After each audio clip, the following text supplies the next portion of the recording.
어떤 상황이 생기냐면은 내가 집주인 아는데, 내가 집주인 남편인데, 내가 엄마인데 이런 내용으로 얘기를 해서 계약을 하는 경우가 가장 많고,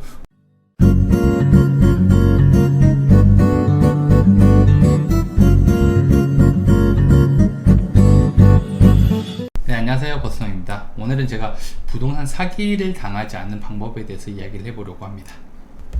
부동산 상담을 많이 진행을 하다 보니까 계약의 마지막에 항상 물어보는 공통적인 질문이 하나 있어요. 꼭 확인해야 할 내용이 뭘까요? 이 말을 꼭 물어보는데요. 계약마다 확인해야 될 내용들은 다 다릅니다. 그런데 제가 공통적으로 하는 대답 하나가 뭐냐면은, 누구와 계약하는지 꼭 확인을 하고 계약을 하세요 라고 얘기합니다. 사실 이 누구와라는 말이 정말 당연하면서도 너무 중요한 이야기거든요. 많은 경우에 집주인이 아니라 다른 사람과 계약을 하는 경우가 있는데, 이렇게 되면 사기를 당할 가능성이 아주 높아지기 때문에 부동산 계약은 반드시 집주인과 해야 한다, 이거를 좀 알고 계시면 좋습니다. 물론 집주인이 아닌 다른 사람과 계약을 할 수 있는 대리제도라는 게 있긴 한데, 이러기 위해서는요, 서류가 반드시 있어야 돼요. 첫 번째는 위임장, 두 번째는 인감증명서, 세 번째는 대리인의 신분증입니다. 이 서류가 있다라면은 집주인이 아니라도 계약을 할 수 있겠죠. 근데 이게 없다면 절대 계약을 할 수가 없어요. 그런데 부동산 계약을 하다 보면요, 현장에서는 서류 없이 그냥 계약을 하는 경우가 굉장히 많이 있습니다. 이게 어떻게 이럴 수 있지? 라는 생각이 드는데, 상황이 되면요, 너무나 자연스럽게 계약을 하게 되기 때문에 이 부분들을 좀 주의하는 게 좋습니다. 자, 어떤 상황이 생기냐면은, 내가 집주인 아는데, 내가 집주인 남편인데, 내가 엄마인데 이런 내용으로 얘기를 해서 계약을 하는 경우가 가장 많고, 혹은 부동산 중개사가 내가 이 집을 한 20년 정도 관리를 했는데 아무런 문제 없는 집입니다 라고 얘기를 했거나, 혹은 아버님이 지금 아프셔서 제가 대신 관리를 하고 있습니다 라고 얘기를 하고 나와서 계약을 하는 경우가 많습니다.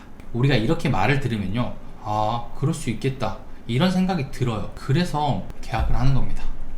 물론 이렇게 계약을 하더라도요, 문제가 안 생기는 경우 굉장히 많습니다. 하지만 이 경우에 문제가 생기게 되면은 보증금을 한 푼도 돌려받지 못하고 집에서도 쫓겨날 수 있는 거죠. 이런 이야기가 남의 일일 것 같은데, 사실 비슷한 경험을 가진 사람들이 많이 있습니다. 멀리 갈 곳도 없어요. 제가 바로 그 당사자인데, 제가 20대 때 처음으로 부동산 계약을 했을 때는 주인이 아니라 부동산에 가서 사장님들과 계약을 했습니다. 그때는 뭐 서류 같은 거 본 적은 없고, 등기부등본 설명 조금 받고 그렇게 계약을 했었는데도, 그때 당시에 저는 이상하다는 생각을 전혀 하지 않았어요. 뭐 무섭다, 이상하다, 이런 생각 자체를 안 했어요. 오히려 내가 부동산에서 계약을 했으니까 굉장히 안전하게 계약을 잘했다, 이런 생각까지 했습니다. 지금 생각하면 너무 무서운데, 그때는 모르니까 무섭다는 생각 자체를 안 했어요. 심지어 계약 기간이 지난 다음에 재계약을 한 경우도 있고요, 마지막에는 돈 잘 돌려받고 그리고 나왔어요. 그런데 제가 만약에라도 여기서 문제가 생겼다면 저는 보증금을 한 푼도 돌려받지 못했을 거고, 아마 쫓겨났을 가능성이 아주 높습니다.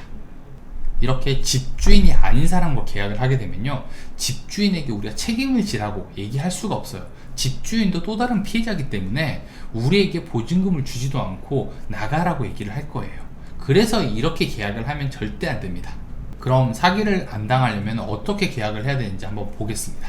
집주인과 계약을 할 때는요, 굳이 다른 서류가 없어도 됩니다.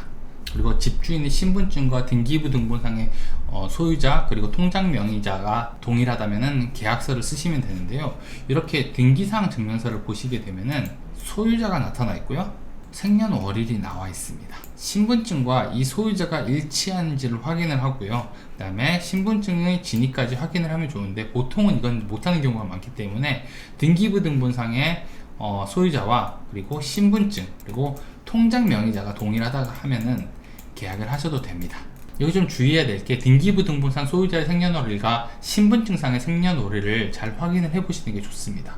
왜냐하면 요즘에 사기 치려고 개명을 하는 경우도 있다라고 하더라고요. 제가 직접 본 건 아니지만 뉴스 기사에 이게 나와가지고 참 대단한 노력한다, 이런 생각이 들었어요. 그러니까 이것까지 좀 확인을 좀 해보시는 게 가장 안전할 것 같아요. 자, 두 번째는 대리인과 계약을 하는 경우인데요, 서류를 반드시 확인을 하셔야 됩니다. 제가 부동산 계약을 할 때 계약을 할 수 있는 사람은 원칙적으로 집주인 뿐이라고 얘기를 했잖아요. 그러니까 당연히 집주인과 계약을 해야 되는데, 대리인이 피치 못할 사정으로 나오지 못했을 때는 대리를 시켜가지고 하는 대리인 제도라는 게 있습니다. 자, 집주인이 대리인을 시켜서 계약을 대신하게 만드는 건데, 이러기 위해서는 반드시 위임장과 인감증명서 그리고 대리인의 신분증이 필요합니다. 요 서류들을 한번 좀 살펴볼게요. 방금 이야기했던 서류들입니다. 위임장 그리고 인감증명서, 대리인의 신분증, 요 세 개가 필요한데요.